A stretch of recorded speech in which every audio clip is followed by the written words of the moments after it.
Welcome students, ये coulombs law and electric field का lecture number 3 है। और आज हम पढ़ने वाले बेसिकली सुपरपोजिशन प्रिंसिपल, यानी कि बहुआवेशों का जो वैद्युत बल होता है, अध्यारोपण के सिद्धांत। और इसके बाद अपन आवेशों का वितरण पढ़ने वाले हैं। ठीक है, तो सबसे पहली चीज़ है आज पहले थोड़ा सा एक टॉपिक है जो अपन ने पढ़ा था पहले, कूलाम्स लॉ पढ़ा था, वेक्टर फॉर्म है ना, तो उसकी इम्पोर्टेंस पढ़नी है हमको, है ना। इम्पोर्टेंस पढ़ लेनी है कूलाम के नियम के सदिश रूप का महत्व, है ना। ये चीज़ अपन को पढ़नी है, importance of coulombs law in vector form.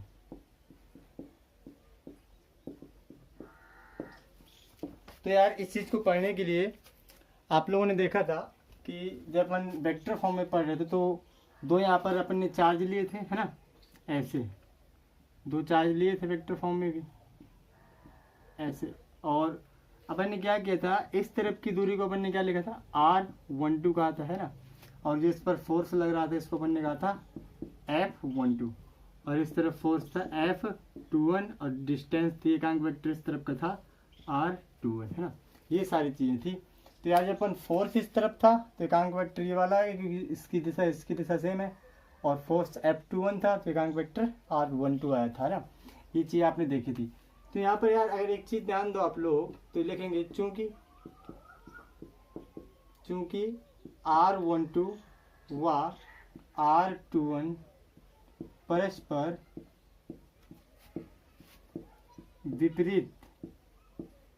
विपरीत दिशाओं के एकांक वेक्टर है। ये आपने पढ़ा था, है ना, कि R1 R2 क्या अपोजिट डायरेक्शन के यूनिट वेक्टर थे यहाँ पर, है ना, अपोजिट डायरेक्शन के यूनिट वेक्टर थे। तो इसका मतलब सो R12 इक्वल माइनस R21, इसका मतलब इनका तो मैग्नीट्यूड होगा वो दोनों बराबर होगा, पर इनकी डायरेक्शन क्या होगी, अपोजिट होगी, है ना, क्योंकि यूनिट वेक्टर दोनों तो क्या होंगे, सेम होंगे। और यहाँ पर इनकी डायरेक्शन की बात करें तो अपोजिट है। देखो R12 यहाँ है, R21 यहाँ था, तो ये हो जाएगा अपने पास, है ना, अर्थात। और इसके बाद आपने ये भी पढ़ा था यार, यहाँ पे थोड़ा सा लिखे लेते हैं कि F12 जब पढ़ा था आप लोगों ने तो 1/4 pi epsilon naught into Q1 into Q2 upon, नीचे आप लोगों ने पढ़ा था R3, और यहाँ पर पढ़ा था R21 वेक्टर, है ना। तो यार जब F12 था तो यहाँ पर क्या था, R21 था। जब F21 करेंगे तो यहाँ पर R12 हो जाएगा। इस बेसिकली केवल इतना ही अंतर आता है, इसके अलावा यहाँ पर कोई भी अंतर नहीं आता है। आप लोग चाहो तो इसको इसे भी लिख सकते हो, R21 का मॉड का क्यूब, है ना। लेकिन क्या करना है, R21 मॉड का क्यूब नहीं लिखना है, यहाँ पर ऐसे ही लिख लेना, R लिख देना, कोई फर्क नहीं पड़ने वाला। तो यार यहाँ से आप लोग लिखना चाहो तो ऐसे लिख सकते हो कि F12 इक्वल हो जाएगा माइनस F21 के। भाई अगर दोनों फोर्सेस क्या थे, सेम थे, सेम पूरी यहाँ पर जो भी चीज़ें रखी सारी चीज़ सेम थी, केवल यहाँ पर R21 R12 का अंतर था। तो यार जब दोनों चीज़ें बराबर हैं, केवल अपोजिट है, माइनस आ जाएगा एक में, तो एक चीज़ F12 हो जाएगी और एक चीज़ में माइनस आएगा तो वहाँ पर F21 हो जाएगा, है ना। तो इसका मतलब F12 क्या हो जाएगा, F21 के बराबर। इसका मतलब क्या हुआ कि दोनों ही चार्जेस एक दूसरे पर अपोजिट डायरेक्शन में बराबर फोर्स लगा रहे हैं, है ना, बराबर फोर्स। तो इससे हमें क्या पता चलता है यार, यहाँ से अपन न्यूटन का तीसरा नियम सिद्ध होता है ना, क्रिया प्रतिक्रिया का नियम जो होता है, एक वस्तु इस पर जितना बल लगाएगी तो वो वस्तु उस पर अपोजिट डायरेक्शन में उतना ही बल लगाती है, होता है क्रिया प्रतिक्रिया का नियम। तो यार यहाँ से ये लिख सकते हैं हम, अतः यह न्यूटन के गति के तृतीय नियम का पालन करता है ना। एक यहाँ से इंपॉर्टेंस हमें मिली कि भाई न्यूटन का तीसरा जो नियम है उसको अपन ने दिखा दिया कि ये चीज़ जो है कूलाम का नियम, ये न्यूटन के तीसरे नियम का क्या है, पालन करता है। और दूसरी चीज़ यार यहाँ पर लिख सकते हो, चूंकि दोनों बल विपरीत दिशा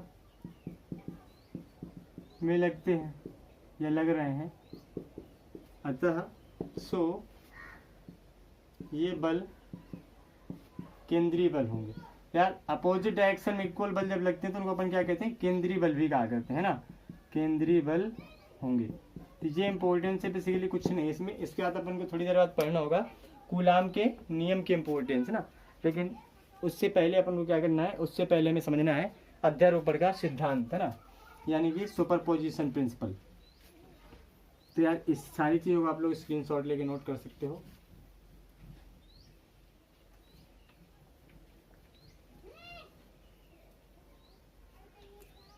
तो अगला जो टॉपिक है अपना,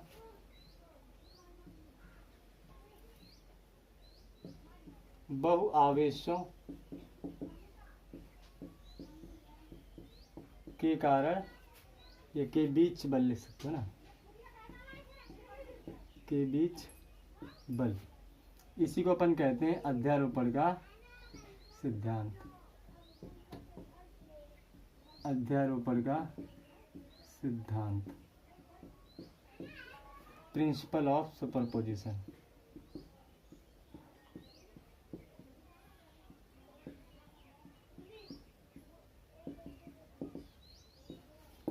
है ना, यानी कि forces between multiple charges and principle of superposition, ये अपनी हेडिंग है कि बहु आवेशों के बीच जो बल होगा अध्यारोपण का अपन इससे सिद्धांत देखेंगे। तो बेसिकली ये क्या होता है सिद्धांत यार, कि मान लो आपने इससे पहले पढ़ा था यार कि अगर आपके पास एक चार्जेस है Q1, दूसरा चार्जेस है Q2 है ना, तो इनके बीच में एक फोर्स काम कर रहा था, ऐसा आप लोगों ने पढ़ रखा है। अब यार आपसे बात की जाए अगर कि आपके पास बहुत से चार्ज हैं है ना, जैसे हमने कह दिया कि यहाँ पर आपके पास Q1 है, कहीं पर मान लो आपके पास Q2 भी है, अब मान लो आपके पास Q3 भी है ना, ऐसे ही मान लो आपके पास Qn भी है, ऐसे बहुत सारे चार्जेस है ना, मतलब कहीं भी रख सकते हो आप लोग, किसी को भी कोई फर्क पड़ने वाला नहीं है, कहीं पर भी रख सकते हो। तो यार सबसे पहले इनकी अगर बात करें, मान लो सजातीय आवेश है, अगर हम कहते हैं कैसे सजातीय आवेश, तो यार इनके बीच में एक फोर्स काम करेगा है ना, ऐसे इस डायरेक्शन में फोर्स काम करेगा Q1 पर Q2 के कारण है ना, अब Q3 के कारण भी एक फोर्स काम करेगा इस पर, इस डायरेक्शन में करेगा, एंड Qn के कारण भी एक फोर्स काम करेगा इसमें, इस डायरेक्शन में काम करेगा। अब अगर हम इनका एक मूल बिंदु अपन मान ले कहीं पर, इनका मूल बिंदु क्या है, O है, कहीं भी मान सकते हो आप लोग इस चीज को है ना, मूल बिंदु O, ये है मान लो मूल बिंदु O, और मूल बिंदु O के सापेक्ष स्थिति वेक्टर अगर अपन इसका मान लें क्या है, R वेक्टर है, ठीक है ना, R कैप मान डायरेक्शन। और अगर यहाँ पर Q2 और Q1 की बीच की बात की जाए तो इसको अपन मान सकते हैं R12 वेक्टर है ना, final minus initial R12 vector, R12 cap लिखेंगे, डायरेक्शन से लेना है अपन को है ना, और यहाँ पर लिख सकते हैं आप लोग R13 कैप, यहाँ पर R1n कैप है ना। यार बात तो समझने की कोशिश करो, हमने पढ़ा था इससे पहले कि कोई दो चार्जेस होते हैं तो उनके बीच में एक फोर्स काम करता है, अगर वो सेम होते हैं तो कैसा करता है, रिपल होते हैं, अगर वो अपोजिट होते हैं तो क्या करते हैं, अट्रैक्ट होते हैं। तो भाई सेम की बात हो रही है यहाँ पर यार कि सारी चीज़ें क्या है, सेम है ना। तो यहाँ पर अगर सारी चीज़ें सेम होंगी तो इनके बीच में एक फोर्स काम करेगा ऐसे, इनके बीच में फोर्स काम करेगा ऐसे, और इनके दोनों के बीच में भी ऐसे, मतलब जितने भी चार्जेस होंगे सबके कारण Q1 पर एक फोर्स काम करेगा है ना। अपन क्या करेंगे, उन सबको निकाल के जोड़ देंगे। तो अध्यारोपण सिद्धांत कहता है कि किसी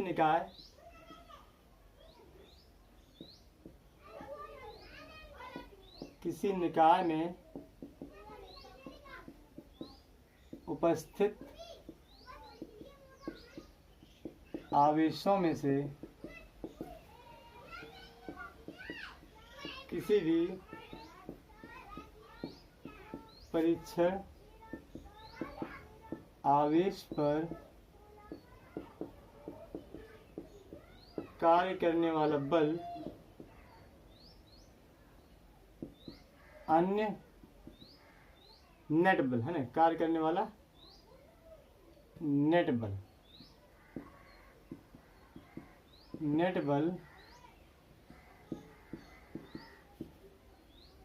निकाय के अन्य आवेशों के कारण उस परीक्षण आवेश पर लगने वाले बलों के सदिश योग के बराबर होता है ना।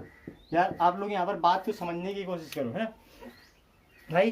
क्या कह रहा है क्वेश्चन, ये डेफिनेशन क्या कह रही है कि किसी निकाय में उपस्थित आवेशों में से किसी भी परीक्षण आवेश पर कार्य करने वाला जो नेट बल होगा, किसी भी परीक्षण आवेश पर कार्य करने वाला नेट बल हो जा तो निकाय के अन्य आवेशों के कारण उस परीक्षण आवेश पर लगने वाले बलों के सदिश योग के बराबर होगा।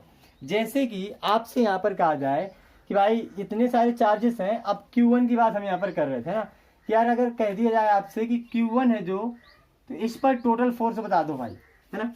ऐसे आपसे कहा जाए F1 लिख दो आप, है ना, फोर्स ऑन Q1। यार F1 जो निकलेगा तो वो होगा F12 के बराबर, है ना, F12 प्लस F13 के बराबर प्लस F1 ऐसे 4 होगा एंड सो ऑन डेट डेस करके प्लस F1n के बराबर, है ना। तो आई होप कि आप लोगों को ये समझ में आया होगा।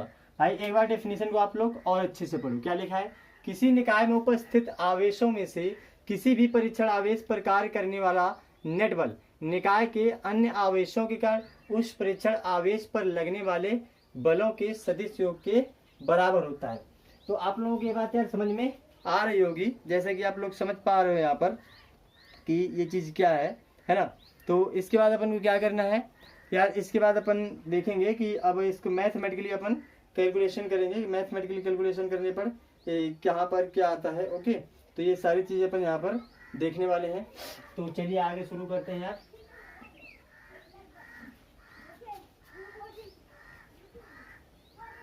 अब अगर आपसे बात की जाए, ये आप लोग स्क्रीनशॉट ले सकते हो इसका, है ना, इसकी जरूरत पड़ेगी तो इसको अपन नोट किए, बाकी चीज़ें हटा रहे हैं यार। तो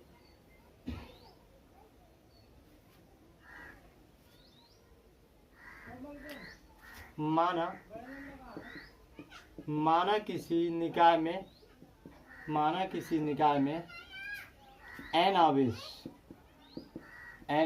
है ना, Q1 Q2 Q3 and Qn है, जिनमें से Q1 पर स्थिर विद्युत बल ज्ञात करना है। बल ज्ञात करना है, ठीक है। अब अपन क्या लिख देंगे यहाँ पर, थोड़ा सा और मान लेंगे। माना Q2 Q3 date dash Qn के सापेक्ष Q1 के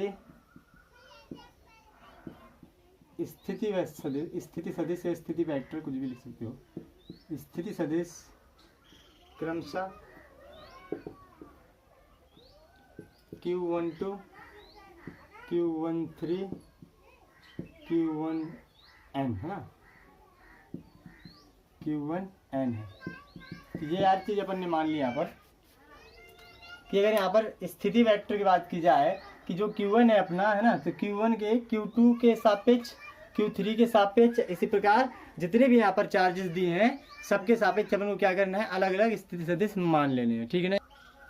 तो यार बात की जाए अगर कि अब इन सभी चार्जेस के कारण जो Q1 पर फोर्स काम करेगा वो क्या होगा, है ना। तो आप लोग इसको नोट करना। अगर यहाँ पर बात करें Q2 के कारण Q1 पर विद्युत बल, ठीक है। तो यार Q2 के कारण अगर Q1 पर अपन को बल निकालना है तो उसको अपन क्या कहेंगे, F12 कहेंगे, ठीक है ना, F12। तो F12 यहाँ पर आप लोग समझ सकते हैं, F12 अगर लिखेंगे तो 1/4 4 पाई एप्सिलॉन नॉट है ना into Q1 into Q2 upon R12 square and R21 vector, R21 cap है ना, R21 कैप। तो आप लोग यार यहाँ पर इस चीज को समझना कि अगर हमें क्या करना है, देखो सॉरी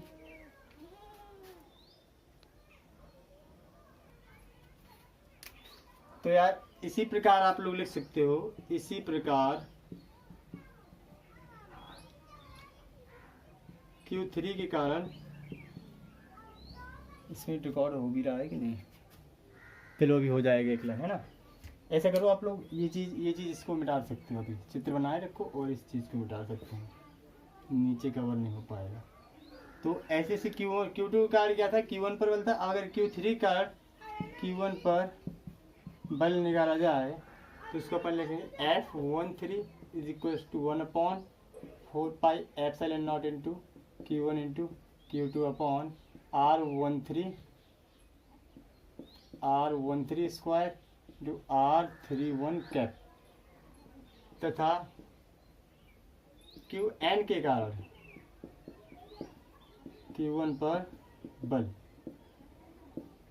तो F1n वेक्टर लगा देना है इसमें, फोर्स क्योंकि वेक्टर क्वांटिटी होती है।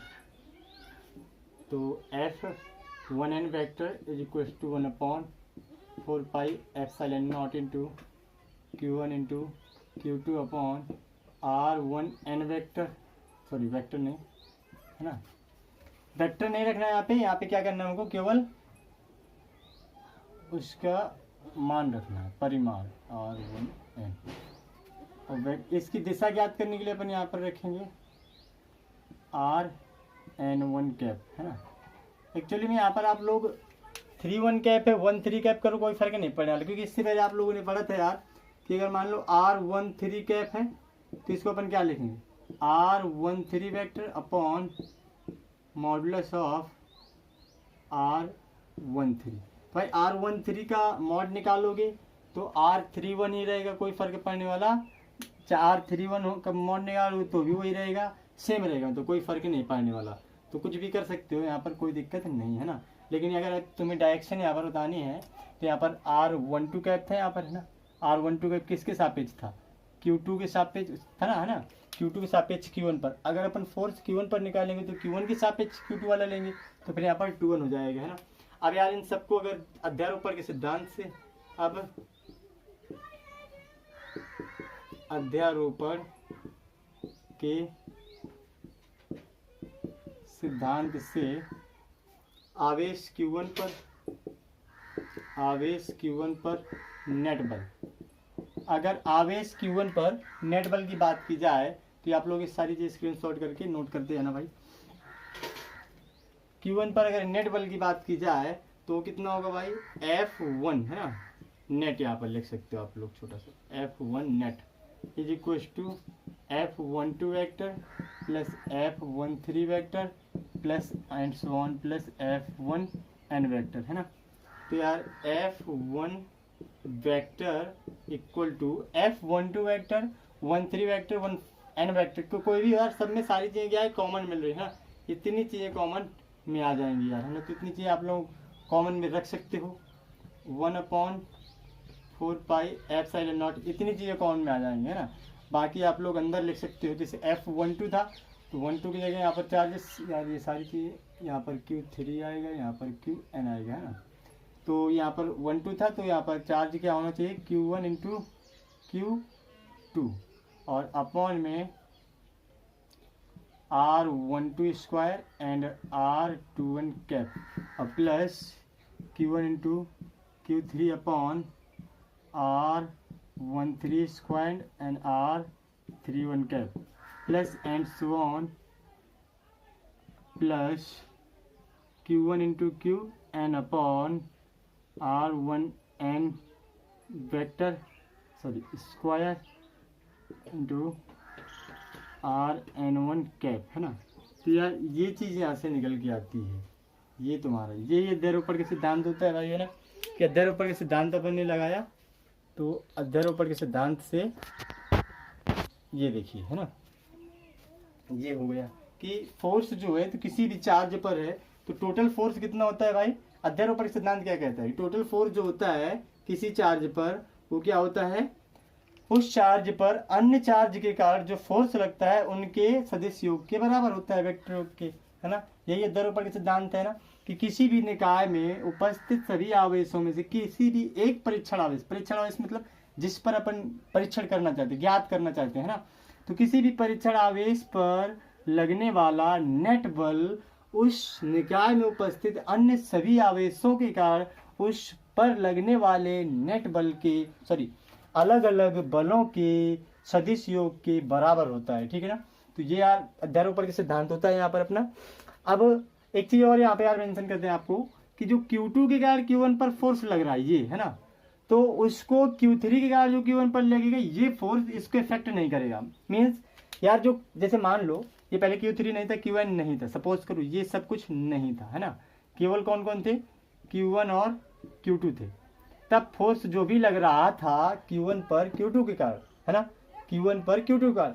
अब अगर कोई तीसरा चार्ज अपन लेके आ जाए ऐसे, तो फोर्स ये वाला फोर्स में कोई इफेक्ट नहीं पड़ने वाला, ये जितना पहले था उतना ही लगता रहेगा, बट इसका जो नेट फोर्स होगा Q1 पर वो क्या हो जाएगा, चेंज हो जाएगा। ऐसे अगर कोई तीसरा चार्ज आ जाए ऐसे अलग से, तब भी इन दोनों फोर्सों पर कोई इफेक्ट नहीं पड़ने वाला, लेकिन इनका नेट फोर्स क्या होगा, चेंज हो जाएगा। ऐसे आज जितनी भी चार्ज आएंगे तो केवल उसको नेट फोर्स को चेंज करेंगे, ना कि उनके अलग अलग लगने वाले फोर्स को। तो ये सारी चीजें थी यार प्रिंसिपल ऑफ सुपरपोजिशन में, तो इसको आप लोग स्क्रीनशॉट लेके नोट कर सकते हो। फिर इसके बाद देखते हैं अपनी अगली हेडिंग। अगली जो हेडिंग है, अगली हेडिंग है अपनी वैद्युत बल तथा गुरुत्वाकर्षण बल की तुलना। ओके, इन दोनों की हमें कंपेयर करनी है ना, comparison of electric force, electrostatic force and gravitational force. तो आप लोग यार इससे पहले आप 11th क्लास में पढ़ा था आपने, है ना, 11th और 9th में पढ़ा करते हैं, 10th में नहीं होता ये चीज़। तो यार आपने FG पढ़ा था, है ना, FG यानी कि ग्रेविटेशनल फोर्स, है ना, गुरुत्वीय बल, सार्वत्रिक गुरुत्वाकर्षण का नियम होता है जो, है ना, उसमें पढ़ा था आप लोगों को। क्या ना पढ़ा था यहाँ पर, capital G into M1 into M2 upon R²। मतलब यार क्या था कि दो अगर कोई आपके पास पिन है, M1 मास एंड M2 मास, है ना, तो उनके बीच कार्य करने वाला जो फोर्स होता था तो वो डिपेंड करता था किस पर, उन दोनों के मास के गुणनफल के समानुपाती होता था ना, और उनके बीच की दूरी के वर्ग के व्युत्क्रमानुपाती होता था, समानुपाती होता था यहाँ पर। और ये क्या था, सार्वत्रिक गुरुत्वाकर्षण नियतांक है, यानी 6.67 × 10⁻11। तो यार ये क्या था हमारा, यहाँ लिख सकते हो दो कणों के बीच गुरुत्वाकर्षण बल, है ना, गुरुत्वीय बल लिखो, गुरुत्वीय बल। और दूसरी चीज यहाँ लिख सकते हो दो आवेशित कणों के बीच, यहाँ पर क्योंकि यार कण आवेशित होंगे तभी यहाँ पर क्या होगा, वैद्युत बल होगा। दो आवेशित कणों के बीच वैद्युत बल। तो यार वैद्युत बल को अपन FC लिखते हैं ना, यानी कि इसको कूलामी बल कहते हैं ज़्यादातर, क्या कहते हैं, कूलामी बल, वैद्युत बल को, इसलिए इसको अपन FC लिखते हैं ना। FC इक्वल टू क्या था यार, K था into Q1 into Q2 upon R²। यानी आपके पास जो भी दो पिंड होंगे या कण होंगे उनका मास का इंटू करते हैं, ठीक है, अपॉन R² दोनों में रहता है। और यहाँ पर केवल इसका कांस्टेंट, यहाँ ये यूनिवर्सल कांस्टेंट होता है, हमेशा इसकी वैल्यू सेम रहती है, कभी नहीं बदलती, और इसकी वैल्यू क्या होती है, मीडियम पर डिपेंड करती है ना। तो ये डिफरेंस है इन दोनों में। और दूसरी चीज़ ये इसकी जैसा ये भी है ना, ये डिफरेंस है लेकिन समान है, जैसे कणों की गुणनफल की तरह समानुपाती था द्रव्यमान के, यहाँ पर उनके आवेश के। तो यार इससे हमें समानता क्या मिलती है भाई, समानता में अपन 1 2 पॉइंट 3 पॉइंट बना के लिख सकते हैं ऐसे कि दोनों ही बल यानी कि वैद्युत बल तथा गुरुत्वीय बल, है ना, दोनों ही बल व्युत्क्रम वर्ग नियम का पालन करते हैं, यानी यार दोनों में देखो बीच की दूरी जो है तो उसका वर्ग है ना, व्युत्क्रम मीन्स अपॉन में, और वर्ग मीन्स स्क्वायर है ना, तो व्युत्क्रम वर्ग नियम कहते हैं। जब भी अपन 1/r² या 1 कुछ भी आता है तो अपन क्या कहते हैं, व्युत्क्रम वर्ग नियम है ना। तो दोनों क्या है, सेम है। और दूसरी चीज़ है जो कि वैद्युत बल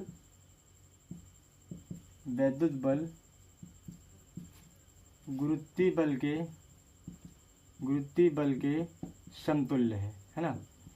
तो वैद्युत बल है तो गुरुत्वीय बल के समतुल्य मतलब यार क्या होता है, एक जैसा दिखने में क्या है, समान लग रहा है। देखो m1 m2 q1 q2 r²g, केवल यहाँ पर क्या डिफरेंस है कि यहाँ पर मास है, यहाँ पर उनका चार्ज है, और यहाँ पर ये यूनिवर्सल कांस्टेंट है, यहाँ पर ये कांस्टेंट है जो कि डिपेंड करता है मीडियम पर, है ना।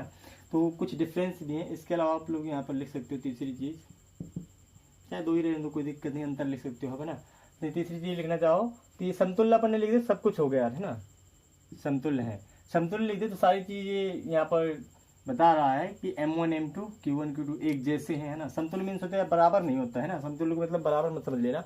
समतुल्य मीन्स एक जैसा होता है कि दिखने में एक जैसा होगा। तो यहाँ पर आप लोग अंतर में लिख सकते हो, अंतर में फर्स्ट नंबर लिख सकते हो आप लोग कि वैद्युत बल कणों के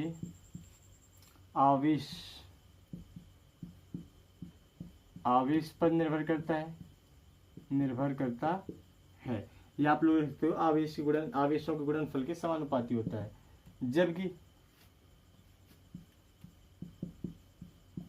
जबकि गुरुत्वीय बल कणों के द्रव्यमानों पर निर्भर करता है ना, निर्भर करता है। तो यार एक डिफरेंस तो आपको मिल गया। दूसरी चीज, वैद्युत बल में नियतांक या स्थिरांक कुछ भी लिख सकते हो, है ना। नियतांक के होता है जो कि माध्यम पर निर्भर करता है ना।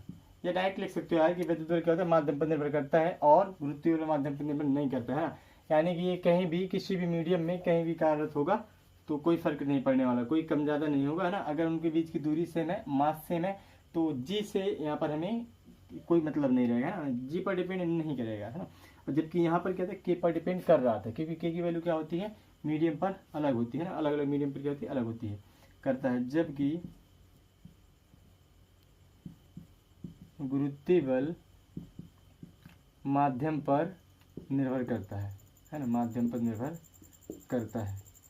और यार इसके अलावा और भी पॉइंट लिख सकते हो आप लोग, 1 2 3 पॉइंट, 2 3 अंतर काफ़ी इंपॉर्टेंट होता है यार, ये अंतर पूछ लेते हैं ना, समानता तो नहीं पूछता यार। या फिर तुलना क्या देता है, तुलना में आप लोग क्या करना है, सारे पॉइंट्स लिख देंगे, या आप हेडिंग डाल समानता अंतर, या केवल तुलना करते समय बिना किसी हेडिंग सीधे तुलना हेडिंग डाल के अपना यहाँ से सारी 1 2 3 करके बात एक ही है ना, कोई मतलब नहीं रहता उसका। तो अगर तीसरी चीज़ यहाँ पे देखी जाए तो जो वैद्युत बल होता है, वैद्युत बल गुरुत्वीय बल की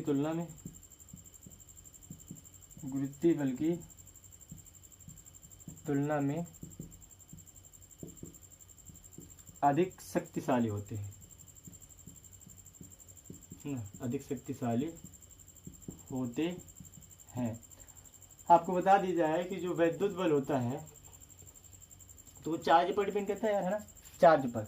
तो अगर दो प्रोटॉनों के बीच निकाला जाए, क्या निकाला जाए, दो प्रोटॉनों के बीच अगर यहाँ पर निकाला जाए क्या चीज, Fc यानी वैद्युत बल, और दो ही प्रोटॉनों के बीच अगर यहाँ पर निकाला जाए Fg, तो यार आपको बता दें कि Fc जो होता है तो 10⁻36 इंटू Fc है ना, सॉरी Fg, ये यानी इसका मतलब यार कि जो वैद्युत बल होगा वो 10⁻36 गुना अधिक होगा, बड़ा होगा, किससे, गुरुत्वीय बल से। किनके बीच, दो प्रोटॉनों के बीच, है ना। गुरुत्वीय बल डिपेंड करेगा प्रोटॉन के मास पर, और जो कूलम्ब बल होता है वो उसके चार्ज पर डिपेंड करेगा।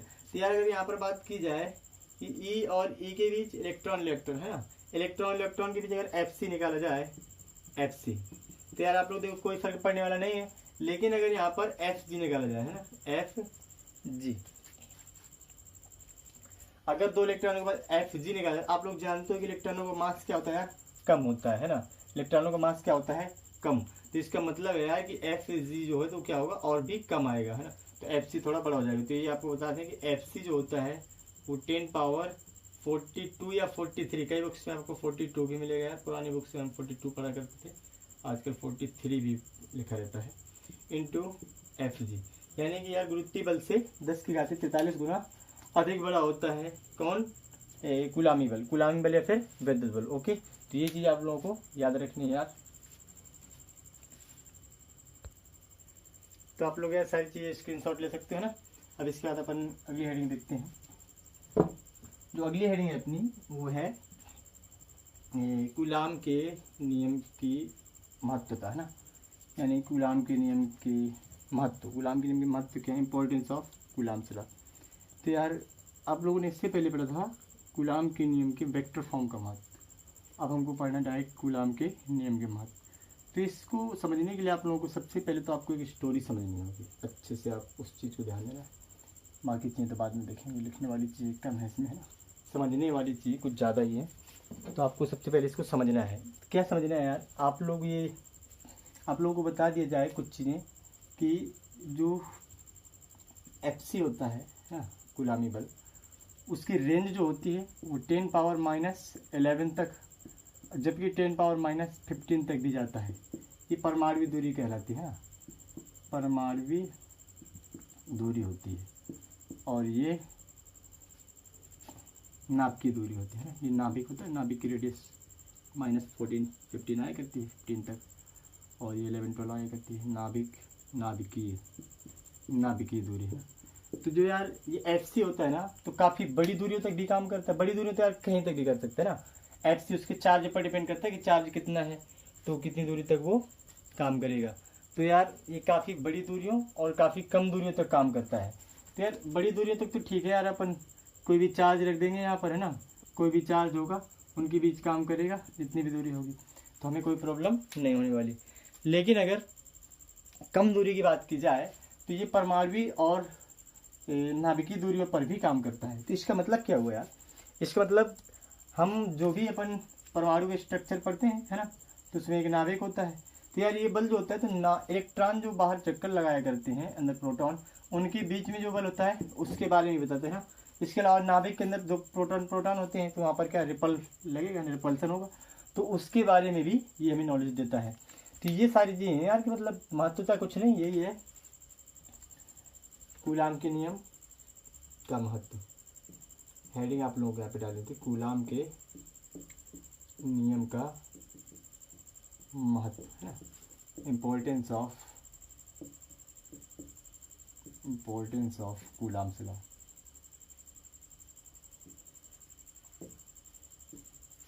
तो यार महत्वता में आप लोगों को ये लिख देना है कि जो कूलामी बल होता है, विद्युत बल होता है, वो बहुत बड़ी दूरी से बहुत छोटी दूरी तक, जैसे कि परमाणु दूरी या नाभिकीय दूरियों तक भी काम करता है ना। तो हम ऐसा नहीं कि मतलब केवल वो बाहर के कणों के बारे में हमें ज्ञान देता है, वो हमें परमाणु के अंदर इलेक्ट्रॉन प्रोटॉन के बीच बल लगता है उसके बारे में बताता है। इसके अलावा नाभिक के अंदर प्रोटॉन के बीच में जो बल लगता है उसके बारे में भी हमको बताता है ना। तो यार सारी चीज़ें हैं यार कि काफ़ी मतलब काम की चीज़ है, ऐसा नहीं है। कूलाम के नियम अगर ना होता तो, एक मिनट होगा, देखिए। तो यार आप लोगों को ये चीज़ समझ में आए ना, है ना, कि परमाणु दूरी नाभिकीय दूरियों के अंदर भी कूलामी बल काम करता है। यानी हमें मतलब अंदर की जानकारी भी दे सकता है, नाभिक के अंदर की या परमाणु के अंदर की। तो एक तो हमने इसका इंपॉर्टेंस ये हो गया है ना, पॉइंट वाइज लिख सकते हो, बिना पॉइंट के भी, साइज ये बिना पॉइंट लिख सकते हो। इसके अलावा काफ़ी स्टोरी होती है इसमें, तो आप सब लोग जानते हो ना कि आपस में जो काफ़ी सारे परमाणु मिलते तो क्या कहते हैं, अणु बनाते हैं। अणु, काफ़ी सारे अणु मिलकर क्या करते हैं, ठोस द्रव गैस यानी पदार्थ की रचना करते हैं। सब चीज़ तुम जानते हो ना। तो काफ़ी स्टोरी फालतू नहीं लिखनी। और एक चीज़ यार इसमें इंपॉर्टेंट जो है लिखने लायक, वो आपको ये लिख देना है कि जो न्यूक्लियस होता है नाभिक, है ना, उसके अंदर प्रोटॉन्स होते हैं और न्यूट्रॉन्स भी होते हैं और इलेक्ट्रॉन्स बाहर चक्कर लगाते हैं। और आप लोग यार ये भी जानते थे कि अंदर जो काम करता है उसके ऊपर नाभिकीय बल कहा करते हैं ना, नाभिकीय बल।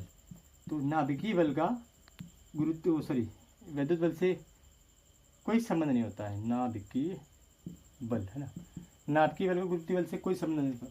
लेकिन इसका मतलब ये नहीं है कि नाभिक के अंदर नाभिकीय वैद्युत बल काम ही नहीं करता है ना, वो काम करता है, लेकिन नाभिकीय बल क्या होते हैं, बहुत प्रबल होते हैं ना, काफ़ी ज़्यादा तीव्र बल होते हैं। जबकि इनके बीच जो काम करेगा वैद्युत बल वो क्या होगा यार, बहुत ही कम तीव्र होगा, तुच्छ होगा इसकी तुलना में क्या होगा, तुच्छ होगा। तो इसके स्थान पर अपन इसकी कोई यहाँ पर स्टडी नहीं करते हैं ना, जहाँ पे नाभिकीय बल आ गया तो वो चीज़ क्या है यार, ना के बराबर होती है, तो उसको अपन नहीं पढ़ते हैं। लेकिन अगर न्यूक्लियर फिजिक्स में अपन जाते हैं तो ये सारी चीज़ें अपन को पढ़ने को मिलती हैं, डिटेल वाइज पढ़ना पड़ता है ना। लेकिन तुम्हारे सिलेबस में भी केवल आपको नाम सुनने को मिलेंगे सारी चीज़ें, है ना। इसके बाद BSc में MSc में सारी चीज़ें डिटेल से पढ़ने को मिलेंगे, आप लोगों को एक्सपेरिमेंट भी कराए जाएंगे। इसके अलावा यार बात की जाए अगर कि भाई ऐसा अगर यहाँ पर बीच में काम करता है कौन सा, विद्युत बल, तो उससे क्या हो, कोई इफेक्ट पड़ता है? हाँ पड़ता है, बिल्कुल पड़ता है भाई। आप लोग जानते हो यार कि यूरेनियम के ऊपर वाले, यूरेनियम है ना, ये था पॉइंट, यूरेनियम के आगे के सभी तत्व, आगे के तत्व कैसे होते हैं भाई, है ना, अस्थायी होते हैं। अस्थायी है ना, अस्थायी है। अगर ये फोर्स यहाँ पर ना होता तो ये सभी कैसे होते, स्थायी होते। अगर ये फोर्स ना होता विद्युत बल की अनुपस्थिति में, विद्युत बल की अनुपस्थिति अगर यहाँ पे की जाती तो ये अस्थायी देखिए क्या हो जाता है, स्थायी। तो यहाँ पर आप लोग ये भी लिख सकते हो एक पॉइंट, सबसे पहले आप लोगों को पॉइंट लिख देना है यहाँ पर कि विद्युत बल काफ़ी बड़ी दूरी से लेकर काफ़ी छोटी दूरी तक काम करता है ना। ये परमाणु दूरी तथा नाभिकीय दूरियों पर भी काम करता है। तो अर्थात इसका मतलब ये, अर्थात ये बल न केवल दो कणों के बीच, दो आवेशित कणों के बीच बल बताता है, बल्कि परमाणु के अंदर प्रोटॉन इलेक्ट्रॉन्स के बीच के बल के बारे में भी बताता है, तथा नाभिक के अंदर प्रोटॉन्स के बीच लगने वाले बल के बारे में भी बताता है ना। ये सारी चीज़ें लिख देना यार। इसके बाद लिख देना कि अगर वैद्युत बल ना होता तो नाभिक के अंदर लगने वाला जो नाभिकीय बल होता है केवल वो अकेला होता है ना। तो जब वो केवल वो अकेला होता तो यहाँ पर जितने यूरेनियम के आगे के जितने भी तत्व होते वो सभी अस्थायी की जगह कैसे होते, स्थायी होते। ये रीजन्स होता है यार। बाकी यार इसकी डिटेल्स में अगर आप जानना चाहो तो कमेंट कर सकते हो, आप लोगों की एक अलग वीडियो बना सकता हूँ मैं आपको कि भाई यहाँ पर वैद्युत बल की अनुपस्थिति में किस प्रकार अस्थायी तत्व कैसे स्थायी होते हैं ना। लेकिन आप लोगों को आपके सिलेबस से आ रहा है, उसमें आप लोगों को टेंशन नहीं लेनी है। तो यार ये सारी चीज़ थी, आप लोग वीडियो को पॉज करके समझ के सारी चीज़ लिख सकते हो, या अगर आपको प्रॉब्लम ना हो तो वैसे इंपॉर्टेंट नहीं है, इसलिए यार आप लोग इसको लिख सकते हो ना।